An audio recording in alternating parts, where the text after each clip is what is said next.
Good morning. My talk, After the Drumming Stops, the Painting Begins, The Burden of Memory in Grasse's The Tin Drum and Lenz's Deutschstunde, asks how two conical post-war novels stage practices of resistance to moral forgetting. I argue that each novel converts form into ethics. Grasse makes memory performatively, noisy and grotesque in order to resist domestication. Lenz, on the other hand, makes memory austere and disciplined in order to expose the moral economy of obedience. Read together, they produce a dialectic, noise that disrupts, complacency and silence that reveals complicity, which deepens our obligations as readers and citizens. Both novels arose from the contested post-war debates about Vergangenheitsbewältigung, Germany's struggle to confront, process, and narrate its past. Grasse's Tin Drum, published in 1959, belongs to the early phase of this reckoning, when the cultural task was to shatter silence and force confrontation. Lenz's Deutschstunde, published in 1968, emerges a decade later, amid weariness with moral rhetoric and return to the structures of obedience. My argument is that these writers, though stylistically opposed, share a conviction. Literary form is an ethical instrument. Though grotesque, excess, and austere restraint, each text exposes the false comfort of reconciliation and demands active moral judgment from its readers. To make this argument, I draw on two linked premises from memory and trauma theory. First, the form of narrative conditions what it can make us feel, and therefore what it can demand of us ethically. Style is not neutral. It prescribes attentiveness. Second, testimony is not simply representation, but an ethical practice. It enjoins readers, but also listeners, to act. With these premises, we treat Oskar's drum and Siggi's pencil as instrument of moral pedagogy. They don't just tell the past, but they demand our responses.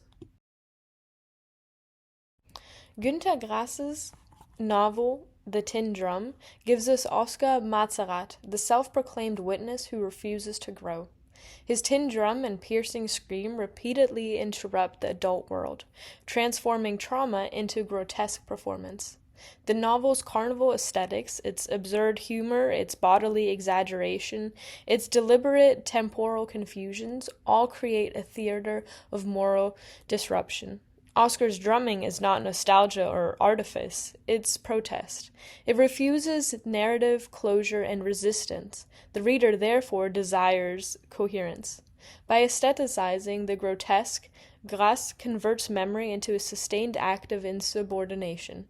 History becomes visceral, obscene, and inescapable, a moral shock meant to rupture collective amnesia. Coming to look at the Deutschstunde, Siegfried Lenz stages resistance through silence and precision. Deutschstunde is formally disciplined, narrated through Siggi Jepsen, interminable school's essay, written in detention. Where Grasse explodes memory outward, Lenz internalizes it. His prose is spare, recursive, and quietly devastating, a structure that transforms form into moral method. The novel's central drama, the father-dutiful enforcement of the Nazi art ban, turns bureaucracy into tragedy. Every signature and report becomes a moral document. Through repetition and omission, Lenz shows that evil rarely arrives as spectacle. It seeps through within routine. His restraint is not apathy, but an ethical device that compels reader to attend to the smallest acts of compliance. Where Grasse yells, Lenz whispers. The moral horror in Deutschstunde is cumulative, produced by the quiet mechanics of obedience, the routine tasks, the punctual fulfillment of orders. This formal reduction functions like a clinical lens, exposing how domestic habits and institutional rituals become the scaffolding of authoritarian power. In Lenz's world, restraint itself becomes an ethic. To remember it is to refuse simplification and to translate the ordinary into the culpability. Coming to the central thesis, both novels resist reconciliation, but with different strategies that are nonetheless complementary. Grasse resists the domestication of trauma by insisting on spectacle. Memory that is loudly disruptive resists becoming background civic virtue. Lenz, on the other side, resists through exposure of mechanism. Memory that is quiet and precise reveals how ordinary fidelity to duty generates moral catastrophe. Put in another way, Grasse says, do not let this be predified. Lenz says, do not let this be normalized. Each text thereby performs a different kind of ethical pedagogy, one aimed at public shame and spectacle, the other aimed at structural recognition of culpability. Together, they form a dialectic of remembering, where expression and repression, sound and stillness must be held in tension if remembrance is to remain ethically alive. To better understand this, I think it's important to break it down a little bit further. I came up with 3 analytical claims that are supposed to follow this comparative reading. The first one is testimony as performance versus testimony as recording. Oskar stages testimony to shame a public. Siggi, however, is more of a documentary, a slow ledger of complicity. The second one, temporal tactics. Grasse uses anachronism and grotesque to collapse times and link past horrors to present complacency. Lenz, however, uses repetition and chronological discipline to show the slow manufacture of obedience. And lastly, the readerly obligation. Both novels place responsibility on the reader themselves, to feel embarrassed, confronted by Oskar, to infer and name complicity in Lenz. The ethical work here is participatory.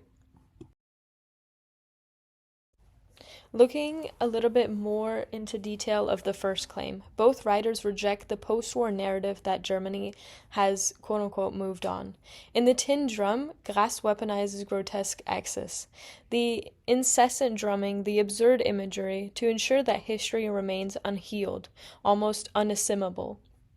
In Deutschstunde, Lenz dismantles the same complacency from within the grammar of duty. His world looks calm, but every calm surface hides compliance. Each novel therefore resists closure. Grasse through an aesthetics of disruption, whereas Lenz through an aesthetics of discipline. They expose 2 faces of forgetting, one that forgets by spectacle, and the other one that forgets by routine. Looking a little bit more in detail of the second claim. In both novels, witnessing is an active, morally risky act. Oskar's testimony is performative and self-conscious, part confession, part provocation. His drumming makes readers complicit. We are forced to watch his distortions, to confront the impurity of testimony itself. Siggi's writing, by contrast, is reluctant and methodical. His silence invites the reader to fill in the blanks, to engage imagination as conscience. For Grasse, the witness shocks memory into motion. For Lenz, the witness reconstructs memory piece by piece. In both, testimony becomes not a record of the past, but an ethical rehearsal for judgment in the present. So, when read together, the novels choreograph a dialectic of noise and silence, each correcting the other's extremes. Grasse guards against understatement. He ensures that horror is never aestheticized into calm. Lenz, however, guards against spectacle. He ensures that horror is not emptied into performance.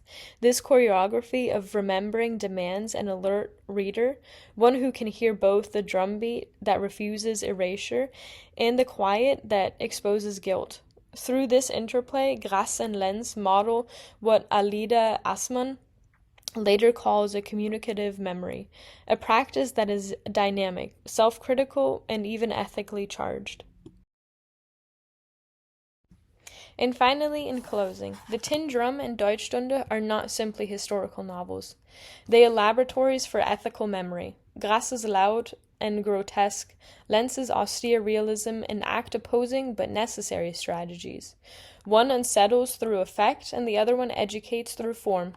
Both insist that remembrance is work, never passive reception, never sentimental closure. Their shared message is urgent, even now. The past persists, not as a story, but as an obligation. To remember ethically is to balance noise and silence, to resist erasure through confrontation, and complicity through attention.